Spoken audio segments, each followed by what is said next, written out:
সিঁদুর বলে, দিয়েছি মনের খুশিতে। আমরা দুইজনই মুসলমান, মন বিশুদ্ধ থাকলে সবকিছু বিশুদ্ধ। মানে হিন্দু মুসলমান এটা আমি মনে করি যে ধর্ম সবার। ফরচুনেটলি আমরা মুসলমান, আমাদের একটা প্রোগ্রাম ছিল, আমরা এখান দিয়ে যাচ্ছিলাম, ভাবলাম যে একটু দেখি এই আর কি। হ্যাঁ হ্যাঁ, আমরা দুইজনই মুসলমান।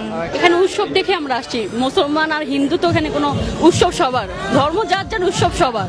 এটা দশমী, এই দিনে ওনাদের যে প্রতিমা, এটা ওনারা বিসর্জন দেয়, ওনাদের যত আর ওনাদের একটা হয়তো ইয়ে থাকে।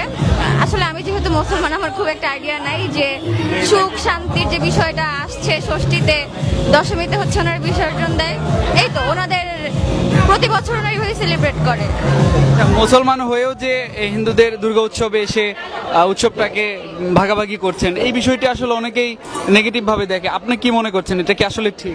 এটা যার যার ব্যক্তিগত ব্যাপার।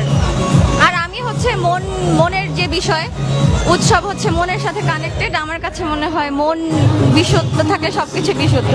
আমি কোনোভাবে দেখি না, আমার সাইড থেকে আমি পজিটিভ ওইতে সবকিছু চিন্তা করি। এটাকে সিঁদুর বলে, দিয়েছি মনের খুশিতে, আর কিছুই না।